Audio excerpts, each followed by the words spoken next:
We have been saying कि chemical fertilisers खराब हैं, बुरे हैं, स्टॉप यूजिंग। तो एक ही वे है, गो दी ऑर्गेनिक वे, ऑर्गेनिक फार्मिंग करो। बट एक रियल पिक्चर पे अब आते हैं, ग्राउंड लेवल पे आते हैं, जो बहुत अलग है।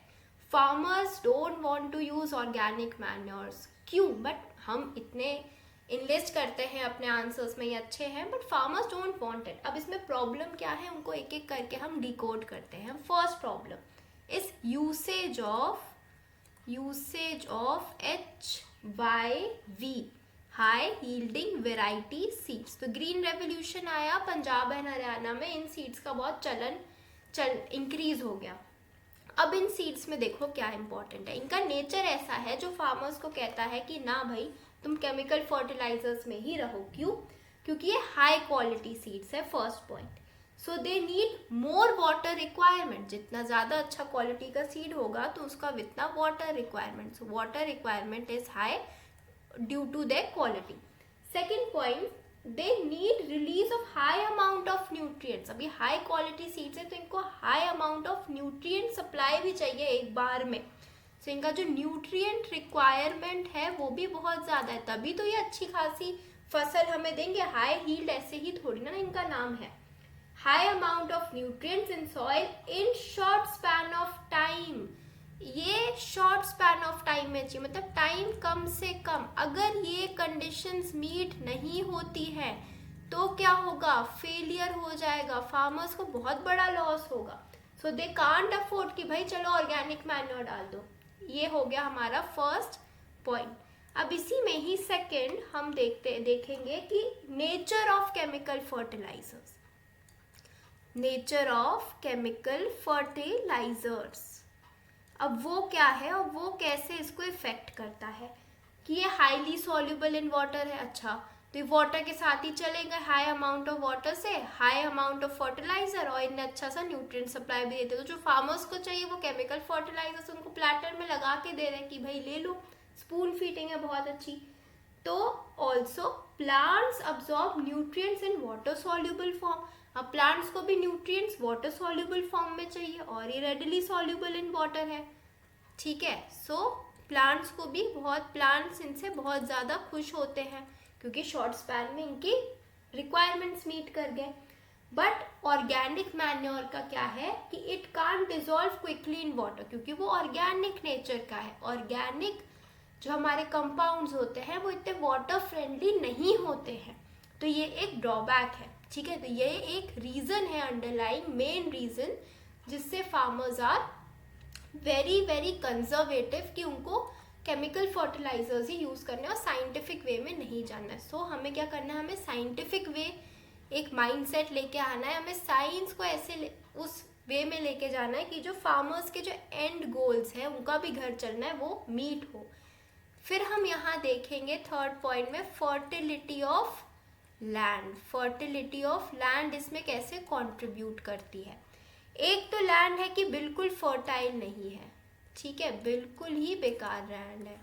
फिर एक लैंड है जो पार्शियली फर्टाइल है, it is partially fertile, right. अब जो बिल्कुल फर्टाइल ही नहीं है केस ए में, तो उसको तो केमिकल फर्टिलाइजर्स लगेंगे, उसको चाहिए केमिकल फर्टिलाइजर्स, ठीक है। तो only organic manure can not suffice the needs of the seeds, तो इनमें chemical fertilisers play an important role. अब हम चलते हैं पार्शियल फर्टिलिटी के ऊपर।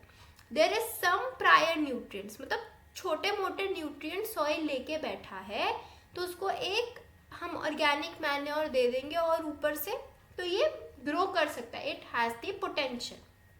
एक और एक बात है ऑर्गेनिक मैन्योर्स को लेके, एक और एक चीज़ है कि मान लो ये हमारी टाइम स्केल है, ठीक है। मैं फार्मर हूँ, मैंने ऑर्गेनिक फार्मिंग शुरू करी, मैंने एक टाइम स्केल लगाया 2025, 2026, 2027, और मैंने ऑर्गेनिक फार्मिंग शुरू करी, ऑर्गेनिक मैन्योर लगाना शुरू करा। तो इनिशियली मेरी केमिकल फर्टिलाइजर से इतनी यील्ड आ रही थी।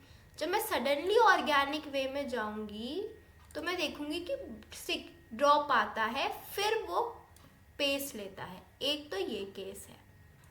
बट अगर मैंने समय के साथ चीज़ें नहीं बदली, मैंने साइंटिफिक वे नहीं अपनाया तो इसका एक और एक फिनोमेना है कि ये नीचे भी जा सकता है। तो मुझे दो रिजल्ट्स मिल सकता है, मैं ऊपर उठ सकती हूँ या मैं नीचे गिर सकती हूँ विद ऑर्गेनिक फार्मिंग। तो सिर्फ ऑर्गेनिक मैन्योर लगाने से प्रॉब्लम सॉल्व नहीं होती है। We need other factors being sustainable cropping pattern. We also need to adopt soil health management practices. तो कोई फार्मर ये दो चीजें नहीं कर रहा है, कौन सी?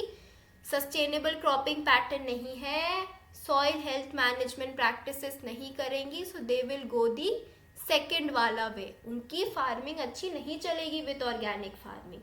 तो ये एक प्रॉब्लम है, ठीक है। अब इसमें चैलेंजेस फार्मर्स को क्या है कि फार्मर्स क्या चैलेंजेस फेस करते हैं, चैलेंजेस ऑफ फार्मर्स, तभी वो नहीं अडॉप्ट कर पा रहे हैं। First is heavy monetary loss, उनको क्रेडिट का बहुत ज़्यादा लॉस होता है, तो रुपी उनको लॉस हो रहा है पैसों का। Then financial losses again. फिर अब हमें क्या करना है, स्टेट गवर्नमेंट्स ऑल्सो, एक और एक इशू है कि state governments don't have the capability to finance this depth, वो नहीं कर सकती है फाइनेंस। तो ये एक प्रॉब्लम है, गवर्नमेंट भी एक तरीके से आउट ऑफ वो है कि हम क्या करें। फिर क्या हो गया, अब हमें क्या चाहिए, सब्सटैंशियल सपोर्ट चाहिए फ्रॉम द गवर्नमेंट, नीडेड है ये चीज। So high farmers and heavy agriculture engagement of the farmer of the masses. तो गवर्नमेंट को आना पड़ेगा क्योंकि मासेस जो बहुत ज़्यादा बड़ी पॉपुलेशन है इंडिया की इस प्रॉब्लम से निपट रही है। अब कुछ इसमें केसेस है, सम केस स्टडीज जिनने ऑर्गेनिक फार्मिंग अपनाई है। First is Sikkim.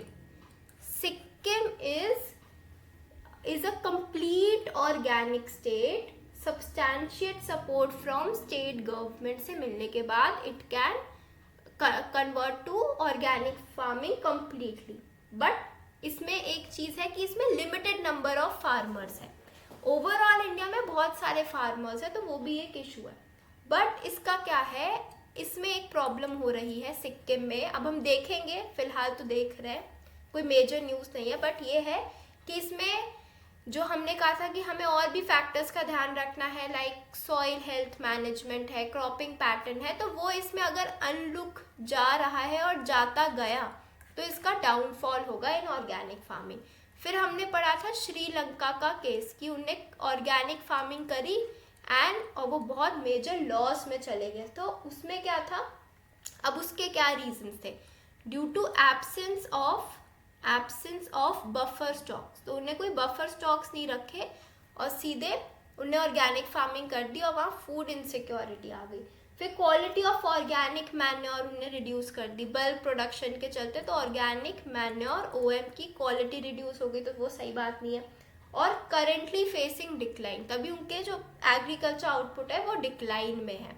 तो सिर्फ ऑर्गेनिक फार्मिंग से काम नहीं चलता है, we need other things, other factors भी, जैसे सस्टेनेबिलिटी